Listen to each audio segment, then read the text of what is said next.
Hey guys, welcome back to my YouTube channel. ಎಲ್ಲರೂ ಹೇಗಿದ್ದೀರಾ? ಎಲ್ಲರೂ ಚೆನ್ನಾಗಿದ್ದೀರಾ ಅಂತ ಈ ಒಂದು ಬ್ಲಾಗ್ನ ಸ್ಟಾರ್ಟ್ ಮಾಡ್ತಾ ಇದ್ದೀನಿ. ಬೆಳಗ್ಗೆ ಎದ್ದು ನಾನು ಹಾಟ್ ವಾಟರ್ಗೆ ತುಪ್ಪ ಹಾಕೊಂಡು ಕುಡಿಯೋದ್ರಿಂದ ಸ್ಕಿನ್ ಗ್ಲೋ ಆಗುತ್ತೆ ಮತ್ತು ಹೊಟ್ಟೆ ನನಗೆ ರಿಲೀಫ್ ಆಗುತ್ತೆ. ಸೊ ಅದಕ್ಕಾಗಿ ನಾನು ಗೀ ವಾಟರ್ನ ಕುಡಿತಾ ಇದ್ದೀನಿ. ಬನ್ನಿ ಇವತ್ತಿನ ವ್ಲಾಗ್ ಹೇಗಿರುತ್ತೆ ನೋಡೋಣ. Welcome back again. And sorry friends, after long time ಆಯಿತು ವಿಡಿಯೋ ಮಾಡೋದು. ಊರಿಂದ ಬಂದು ವಿಡಿಯೋ ಎಲ್ಲ ಮಾಡೋಕ್ಕೆ ಸ್ವಲ್ಪ ಕಷ್ಟ ಆಯಿತು, ಎಲ್ಲ ಕ್ಲೀನಿಂಗ್. ಇವತ್ತಿನ ಬ್ರೇಕ್ಫಾಸ್ಟ್ಗೆ ನಾನು ಈ ಸೊಪ್ಪಿನ ಪಲ್ಯ ಮತ್ತು ಚಪಾತಿ ಮಾಡ್ತಾ ಇದ್ದೀನಿ. ಆ್ಯಕ್ಚುಲಿ ಈ ಸೊಪ್ಪು ಬಂದು ರಾಗಿ ರೊಟ್ಟಿಗೆ ತುಂಬ ಕಾಂಬಿನೇಷನ್ ಇರುತ್ತೆ, ಬಟ್ ನಾನಿವತ್ತು ಚಪಾತಿ ಮಾಡ್ತಿದ್ದೀನಿ. ಚಪಾತಿಗೂ ಚೆನ್ನಾಗಿರುತ್ತೆ. ಆ್ಯಂಡ್ ಈ ಸೊಪ್ಪು ಬಂದು ಗಣಕೆ ಸೊಪ್ಪು ಅಂತ ಹೇಳ್ತಾರೆ. ನಮ್ಮ ಕಡೆ ಗಣಕೆ ಸೊಪ್ಪು ಅಂತಾರೆ, ಮತ್ತು ಬೇರೆ ಕಡೆ ಕಾಶಿ ಸೊಪ್ಪು ಅಂತ ಹೇಳ್ತಾರೆ. ಇನ್ನೂ ಏನೇನೋ ಹೇಳ್ತಾರೆ, ಬಟ್ ಐ ಡೋಂಟ್ ನೋ ನನಗೆ. ಸೊ ಇವಾಗ ಈ ವಿಡಿಯೋನ ಹೇಗೆ ಮಾಡೋದು, ಇದೊಂದು ಸೊಪ್ಪು ಪಲ್ಯನ ಹೇಗೆ ಮಾಡೋದು ಅಂತ ಈ ವಿಡಿಯೋನಲ್ಲಿ ನೋಡೋಣ ಬನ್ನಿ.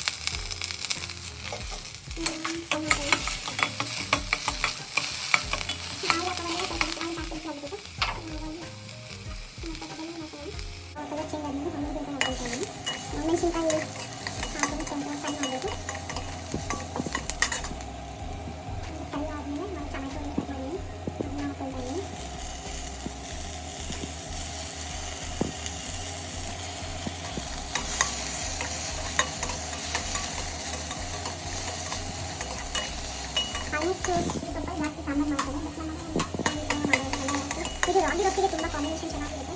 ಸೊ ಹಾಗಾಗಿ ಇವತ್ತು ಚಪಾತಿ ರಾಗಿ ರೊಟ್ಟಿಗೆ ಚೆನ್ನಾಗಿರುತ್ತೆ. ಅದನ್ನು ಮಾಡ್ತಾ ಇದ್ದೀನಿ. ಎಕ್ಸಾಕ್ಟ್ ಟೈಮಿಂದ ವಾಯ್ಸ್ ಇದು ಕೇಳಿಸ್ತಾ ಇದೆ, ಸೊ ನಾವು ಮಾಡ್ಕೊಂಡು ಚೆನ್ನಾಗಿ ಫ್ರೈ ಆದಮೇಲೆ ಅದಕ್ಕೆ ಸಾಲ್ಟ್ ಹಾಕಬೇಕು. ಸಾಲ್ಟ್ ಹಾಕಿದ್ರೆ ಮತ್ತೆ ಫ್ರೈ ಮಾಡೋಣ.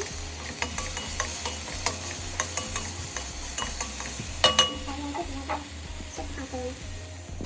ನಾವು ಆಯಿಲಲ್ಲಿ ಎಲ್ಲ ಫ್ರೈ ಆದಮೇಲೆ ಸೊಪ್ಪನ್ನ ಈ ಥರ ಸಣ್ಣಗೆ ಕಟ್ ಮಾಡಿಕೊಂಡು ಆ್ಯಡ್ ಮಾಡ್ಕೋಬೇಕು. ಬಿಕಾಸ್ ಸೊಪ್ಪು ಸಣ್ಣ ಇರೋದ್ರಿಂದ ಚೆನ್ನಾಗಿ ಬಾಯ್ಲ್ಡ್ ಆಗುತ್ತೆ. ಸೊ ಹಾಗಾಗಿ ಈಗ ಕಟ್ ಮಾಡ್ಕೊಂಡು ಬೇಯಿಸೋದ್ರಿಂದ ಚೆನ್ನಾಗಿ ಎಲ್ಲ ಕಡೆ ನಾವೇನೇನು ಹಾಕಿರ್ತೀವೋ ಅದೆಲ್ಲ ಮಿಕ್ಸ್ ಆಗುತ್ತೆ ಅಂತ. ಮತ್ತು ಉಪ್ಪು ಆ್ಯಡ್ ಮಾಡ್ಕೋಬೇಕು. ಉಪ್ಪು ಆ್ಯಡ್ ಮಾಡ್ಕೊಂಡ್ಮೇಲೆ ನೀರು ಬಿಡುತ್ತೆ. ಆ ನೀರೆಲ್ಲ ಫುಲ್ ಡ್ರೈ ಆಗೋ ತನಕ ಚೆನ್ನಾಗಿ ಬೇಯಿಸ್ಕೊಳ್ಬೇಕು. ಬನ್ನಿ ನೋಡೋಣ.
ಸಾಫ್ಟ್ ಆಗಿದೆ ಅಷ್ಟೇ, ಇನ್ನು ಬಾಯ್ಲ್ಡ್ ಆಗಿಲ್ಲ. ಇದು ಫುಲ್ಲು ನೀರು ಬಿಡುತ್ತೆ. ನೀರು ಬಿಟ್ಟು ಬಾಯ್ಲ್ಡ್ ಆದಮೇಲೆ ಮತ್ತೆ ನೀರೆಲ್ಲ ಫುಲ್ ಡ್ರೈ ಆಗಬೇಕು. ಆಮೇಲೆ ಕೊಕೊನಟ್ ಹಾಕಬೇಕು, ತೆಂಗಿನಕಾಯಿ ತುರಿನ.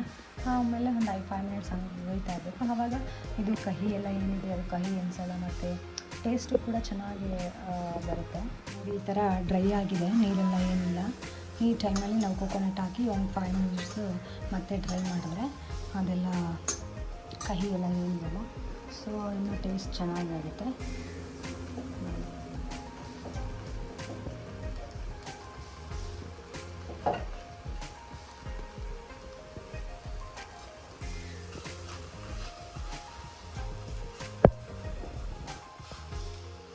ಈ ಥರ ಒಂದು 5 ಮಿನಿಟ್ಸ್ ಇದನ್ನು ಫ್ರೈ ಮಾಡಬೇಕು.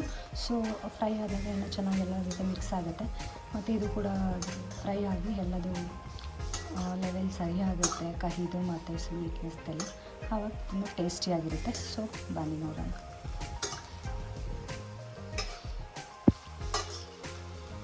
ಚೆನ್ನಾಗಿ ಮಿಕ್ಸ್ ಮಾಡಬೇಕು ಆ್ಯಕ್ಚುಲಿ ಇದನ್ನ.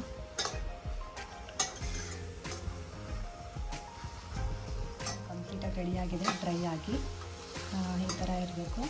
ಎಲ್ಲ ನೀಟಾಗಿ ಮಿಕ್ಸ್ ಆಗಿರಬೇಕು ಆ್ಯಕ್ಚುಲಿ. ಇವಾಗೆಲ್ಲ ಆಗಿದೆ. ಅಷ್ಟೊಂದು ಸಪ್ಪಿತ್ತು ನೋಡಿ ಎಷ್ಟಾಗಿದೆ. ಇಷ್ಟೇ ನೋಡೋಕೆ ಜಾಸ್ತಿ ಇರುತ್ತೆ, ಬೆಂದು ಇಷ್ಟು ಕಮ್ಮಿ ಆಗಿಬಿಡುತ್ತೆ. ಸೊ ಇವಾಗ ಟೇಸ್ಟ್ ಸಖತ್ತಾಗಿದೆ. ಬನ್ನಿ ಚಪಾತಿ ರೆಡಿ ಆಗಿದೆ. ಚಪಾತಿ ಜೊತೆ ಟೇಸ್ಟ್ ಮಾಡೋಣ. ನಾನು ಮತ್ತು ಊರಿಗೆ ಹೋಗಿದ್ದಾಗ ಇದೆಲ್ಲ ತೊಗೊಂಡು ಬಂದೆ. ಬನ್ನಿ ಏನೇನು ತೊಗೊಂಡು ಬಂದೆ ಅಂತ ನಾನು ನಿಮ್ಮ ಹತ್ರ ಶೇರ್ ಮಾಡ್ಕೊಳ್ತೀನಿ. ಇದೊಂದು ಪೀಠ ಆನಿಯನ್ ಕಟ್ ಮಾಡಲಿಕ್ಕೆ, ಇದು ಆನಿಯನ್ ಮಣೆ, ಮತ್ತು ಬಂದು ಕಟ್ ಮಾಡಿ ಇಲ್ಲಿ ಹಾಕೊಳ್ಳೋದು. ನೆಕ್ಸ್ಟು ಆನಿಯನ್ ನಮ್ಮ ಮನೆಯಲ್ಲೇ ಬೆಳಿತೀವಿ. ಸೊ ಹಾಗಾಗಿ ಈ ಆನಿಯನ್ ತೊಗೊಂಡು ಬಂದೆ.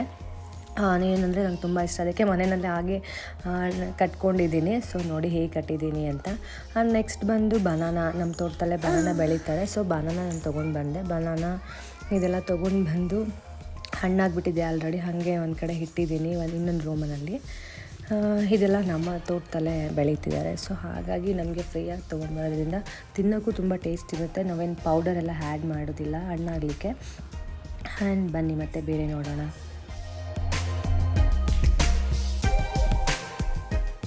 ಊರಿಗೆ ಹೋಗುವಾಗ ಬಟ್ಟೆ ಎಲ್ಲ ಯೂಸ್ ಮಾಡಿರ್ತೀವಲ್ಲ. ಸೊ ಊರಿಗೆ ಹೋಗಿ ಬಂದಮೇಲೆ ಬಟ್ಟೆ ತೊಳೆಯೋದೇ ಒಂದು ದೊಡ್ಡ ಕೆಲಸ ಆಗಿರುತ್ತೆ. ಮತ್ತು ಮನೆ ಕ್ಲೀನ್ ಮಾಡೋದು. ನೋಡಿ ಬಟ್ಟೆ ಎಲ್ಲ ಎಷ್ಟು ಅಲ್ಲೇ ಇದೆ, ಇನ್ನೂ ಕ್ಲೀನ್ ಮಾಡಿದ್ದೀನಿ, ಮಡ್ಚಿಲ್ಲ. ಮತ್ತು ಮನೆ ಎಷ್ಟು ಮೆಸ್ಸಿ ಇದೆ ನೋಡಿ, ತುಂಬ ಮೆಸ್ಸಿ ಇದೆ. ಇದೆಲ್ಲ ಓಪನ್ ಮಾಡಿ ಅರ್ಜೆಂಟಲ್ಲಿ ಹಾಗೆ ಹೋಗಿರ್ತೀವಿ, ಹೋಗುವಾಗ ಬೇಗ ಹೋಗೋಣ ಅಂತ. ಸೊ ಬಂದಮೇಲೆ ತುಂಬ ಕೆಲಸ ಇರುತ್ತೆ. ನಿಮಗೂ ಹಾಗೆ ಅಂದ್ಕೊಳ್ತೀನಿ ಫ್ರೆಂಡ್ಸ್. ಈಗೆಲ್ಲ ಮನೆ ಕ್ಲೀನ್ ಮಾಡಬೇಕು. ಮನೆ ಕ್ಲೀನ್ ಮಾಡಿ ಊಟ ಮಾಡಬೇಕು. ಊಟಕ್ಕೆ ನಾನು ಇವಾಗ ಅನ್ನ ಸಾಂಬಾರು ಮಾಡಿದ್ದೀನಿ. ಬನ್ನಿ ನೋಡೋಣ. ಊಟ ಎಲ್ಲ ಮುಗಿಸ್ಕೊಂಡು ಸಂಜೆ ಆಗಿತ್ತು, ಪೂಜೆ ಕೂಡ ಮುಗಿಸ್ಕೊಂಡೆ. ಸೊ ಈ ಒಂದು ವಿಡಿಯೋನ ನೋಡಿದ್ದಕ್ಕೆ thank you friends. And like ಮಾಡಿ, ಶೇರ್ ಮಾಡಿ, ಸಬ್ಸ್ಕ್ರೈಬ್ ಮಾಡಿ ಮೈ ಚಾನಲ್ನ please friends. Thank you for watching this video. Bye bye.